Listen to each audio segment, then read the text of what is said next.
Na carta do apóstolo Paulo para os Romanos, no capítulo 3, o apóstolo Paulo, ele vai tratar da nossa condição. Quem somos nós aos olhos de Deus? Essa carta, ela revela a nossa triste realidade, a nossa situação. Mas nessa carta também, e nesse capítulo, Deus vai mostrar a tua providência, como Ele providenciou a salvação para a raça humana perdida por conta do seu pecado. Temos observado muitas denominações ensinando aos seus membros que somos salvos por praticar boas obras, por praticarmos campanhas, correntes, enfim, sermos pessoas boas. Mas a nossa justiça, a nossa boa obra, anula o mal que nós já fizemos, anula o mal que habita dentro de cada um de nós. O apóstolo Paulo, no capítulo 3 e no versículo 11 do livro de Romanos, ele diz: não há ninguém que tenha juízo, não há ninguém que adore a Deus. Todos se desviaram do caminho certo, todos se perderam, não há mais ninguém que faça o bem, não há ninguém mesmo. Então, aqui nós podemos observar que não existe nada de bom em mim e em você, nada que nós possamos fazer para anular o mal que existe dentro de cada um de nós. No livro de Isaías, no capítulo 64, o profeta diz que as nossas obras são trapo de imundícia. Ou seja, se essa é a nossa situação, se essa é a nossa condição, como então podemos ser salvos? Como Deus, qual foi o plano de Deus para salvar cada um de nós que se encontramos nessa degradação espiritual, nesse câncer chamado pecado, que vai um dia levar todos nós que estamos vivos para a morte deste mundo? Porque a Bíblia fala que o salário do pecado é a morte. Então, e já estamos condenados. Para esse mundo, estamos condenados. Não importa, por mais bonita que seja a sua morte, não importa se você viva 100 ou 200 anos, que você tenha uma morte trágica ou se você tenha uma morte bela. A morte é uma condenação certa para todos. E independente do seu estágio ou da sua forma, não deixa de ser uma condenação.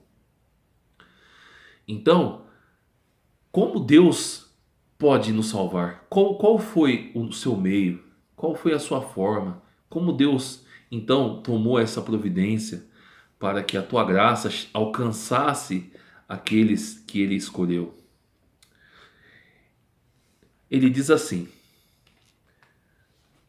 no versículo 19: nós sabemos que tudo o que a lei diz é dito para os que vivem debaixo da lei. Isso a fim de que todos parem de se justificar e a fim de que todas as pessoas do mundo fiquem debaixo do julgamento de Deus. Pois ninguém é aceito por Deus por fazer o que a lei manda, porque a lei faz com que as pessoas saibam que são pecadoras. Ou seja, mais um motivo pelo qual não podemos ser salvos. Você já deve ter ouvido falar, muitas religiões ensinam, o judaísmo ensina, que temos que guardar os mandamentos para ser salvo. Mas o apóstolo Paulo diz aqui que a lei não foi feita para salvar o homem. A lei foi feita para mostrar para o homem que tudo que ele faz é pecado. Porque se a lei não dissesse não matarás, você não saberia que era pecado matar. Se a lei não dissesse não roubarás, você não saberia que roubar é pecado. Então, a lei, a função da lei foi mostrar para o homem que tudo que ele pratica é pecado. tudo. Então, a lei, aqui na carta do apóstolo Paulo, também não pode salvar o homem. Ou seja, quando uma igreja, uma denominação ensina, você tem que guardar os 10 mandamentos para ser salvo. A carta diz que a lei não foi criada para salvar o homem, foi criada para apontar o pecado, para acusar o homem, para condenar o homem. É claro que temos que observar a lei, temos que, sim, guardar a lei. Todo pecado tem uma consequência. Se você roubar, terá uma consequência. Se você matar, terá uma consequência. Pecado é tudo igual. Mentir, adulterar, roubar, se prostituir, matar. Para Deus é tudo igual. Quem mente é igual a um assassino. Não existe diferença entre pecado, mas existem diferentes consequências.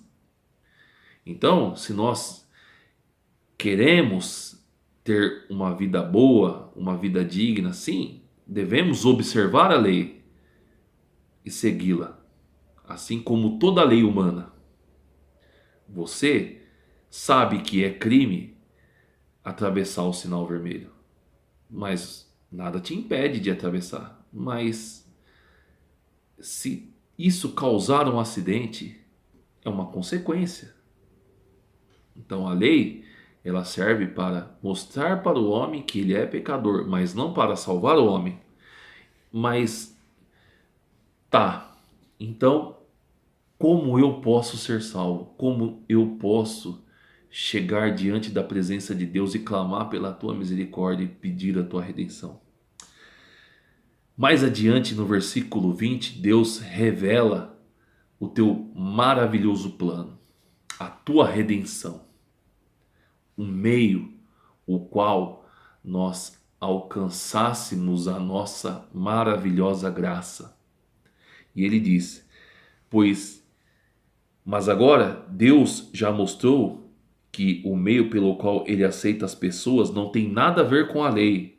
A lei de Moisés e os profetas dão testemunho do seguinte: Deus aceita as pessoas por meio da fé que ela tem em Jesus Cristo, e é assim que ele trata todos os que creem, pois não existe nenhuma diferença entre as pessoas.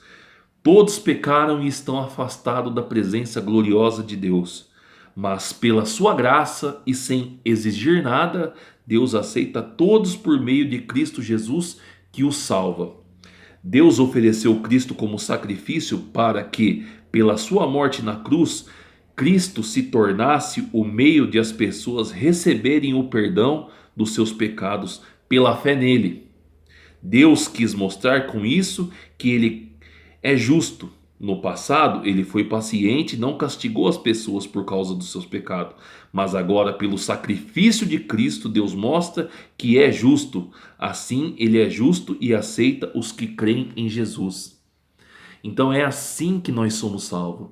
A verdadeira doutrina, a verdadeira instituição, a verdadeira religião, ela tem que ensinar isso para as pessoas. Não somos salvos por guardar o mandamento, por sermos dizimistas, por sermos boas pessoas, por fazermos boas ações. Nada disso pode nos salvar, porque aqui nesse livro já disse como é a minha e a tua situação. Mas sim, somos salvos por aquilo que Cristo fez, pelos seus méritos, pela tua morte na cruz. Cristo foi o único que veio a esse mundo e não pecou. Ele veio a esse mundo e guardou verdadeiramente os 10 mandamentos. Ele sofreu a morte que nós merecíamos, a condenação que nós merecíamos, Cristo recebeu na cruz em nosso lugar. E Deus aqui fala, o apóstolo Paulo, usado pelo Espírito Santo, ele diz que somos salvos pela graça, sem exigir nada, porque não há nada de bom em mim ou em você que agrade a Deus, mas que se crêssemos naquilo que o teu filho fez, naquilo que ele fez por cada um de nós, seríamos salvos pelos méritos dele. Devemos sim praticarmos boas obras, devemos sim tentar ser o melhor possível para honrarmos a Deus, mas isso em forma de gratidão. Sou grato por tudo que Deus me fez, então eu tento dar o meu melhor para Ele. Gratidão, mas não justificação. Quando eu tento me justificar através das minhas obras, eu anulo aquilo que Cristo fez por mim. E se eu vivo pela lei, pelas obras, então no dia do juízo eu vou ser julgado pela lei e pelas obras. E então eu receberei a condenação. A Bíblia fala: nenhuma condenação há para aqueles que estão em Cristo Jesus, o verdadeiro caminho, a verdade e a vida. Vivemos por Ele e somente por Ele podemos alcançar tamanho favor imerecido, tamanha graça de Deus, tamanha misericórdia. Não se iluda, amigo. Não existe nada de bom em mim ou em você. Nada, absolutamente nada. Somos egoístas, somos avarentos, somos mentirosos, somos invejosos. Tudo que não presta habita dentro do nosso corpo, do nosso ser, porque fomos gerados assim. E o pecado é um câncer que vai nos matando lentamente. E certamente um dia iremos acertar a nossa conta com esse mundo. Iremos pagar esse pecado com a nossa morte. Mas ele só será anulado mediante a fé em Cristo Jesus que nos salva.